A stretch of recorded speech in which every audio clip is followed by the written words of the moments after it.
want to bring in Nigel Farage right now. He is a member of the European Parliament, a former leader of the UK Independence Party. It is good to see you, Nigel Farage, obviously on horrible circumstances here. What can you tell us about what's happening on the ground in London right now in terms of the sentiment of the people? How do you see it?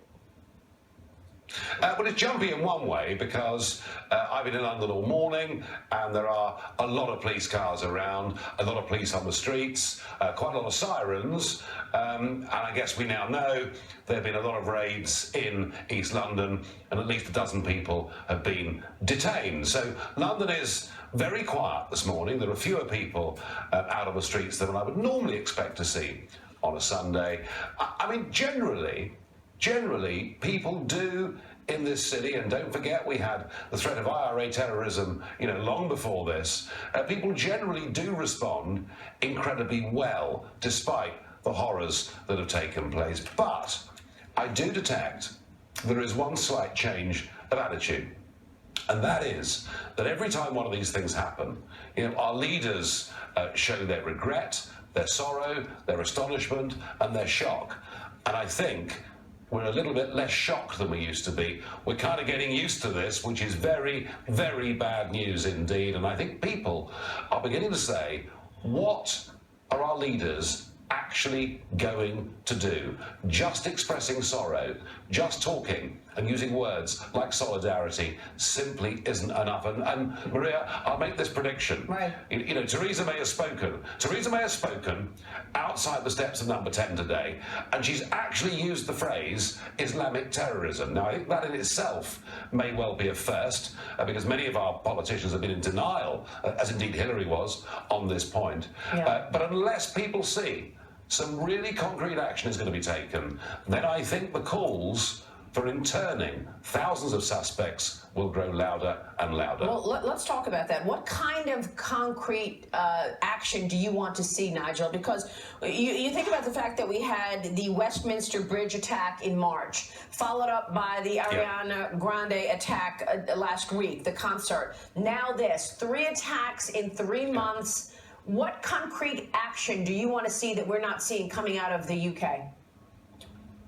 I want to hear that in our state-run schools and prisons, which we're in charge of, we are absolutely going to make sure that radicalisation doesn't take place. I want to hear that in the mosques in this country, we will actually be unafraid to kick out of this country people who go in there and preach hate, because frankly, we've been too politically correct to do any of that. I also want to hear, which I heard a bit of from the Prime Minister, that we do want to try, if we possibly can, to stop some of this stuff being there, freely available on the internet. I mean, that is an absolute minimum. But what really angers people is, for example, 2 or 3 years ago, I was part of a campaign that said, if anybody left this country and fought in Syria for ISIS, they should be stopped from getting back into Britain. And do you know something? 400 people have returned to Britain, having been radicalised further and brutalised in Syria. 400 have been let back in, and only 1 has been stopped. And that's why, Maria, I say, we don't want words. We don't just need the Prime Minister outside Number 10 Downing Street saying enough is enough. We want her to actually do something. And let's not forget, this comes just the weekend before the general election in the UK, and that gap between Theresa May and her competitor has been narrowing. Do you think this impacts the election on Thursday? No, because her competitor, which is Mr. Corbyn, who leads the Socialist Party, Labour Party, but he himself is a very, very, quite hard left socialist.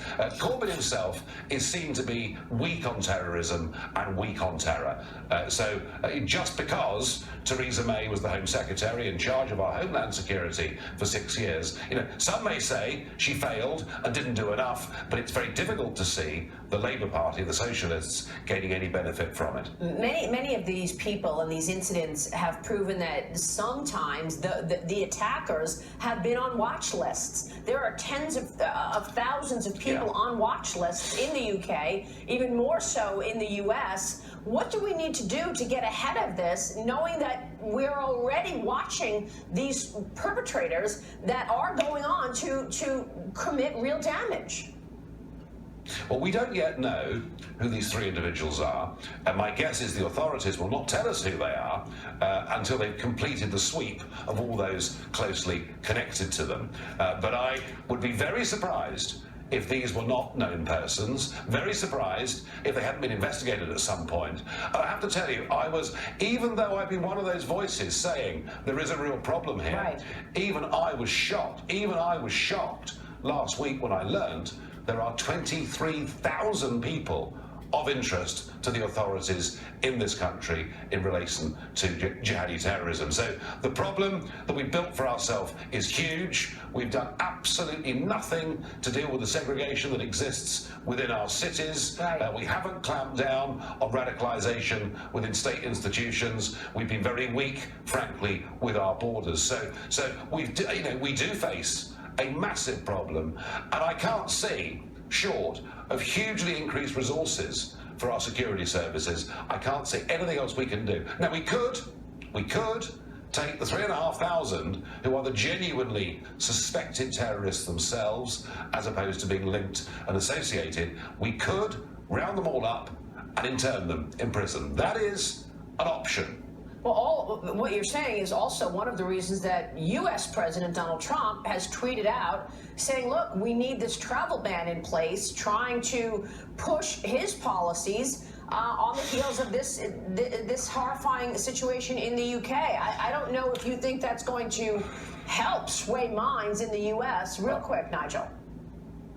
If I was an American and I was looking at London, Paris, Brussels, Berlin, and the increasing rate of terrorist atrocities, I would say, whether I like Donald J. Trump or not, he is absolutely right to be committed to attempting to make America safer. And it's absolutely wrong that judges and some on Capitol Hill are trying to stop him. He is trying to stop your country going down this route. Yeah. He's right. Nigel, thank you very much for weighing in this morning. Nigel Farage joining us in London. President Trump pointing to the need for that travel ban in the aftermath of the London attacks.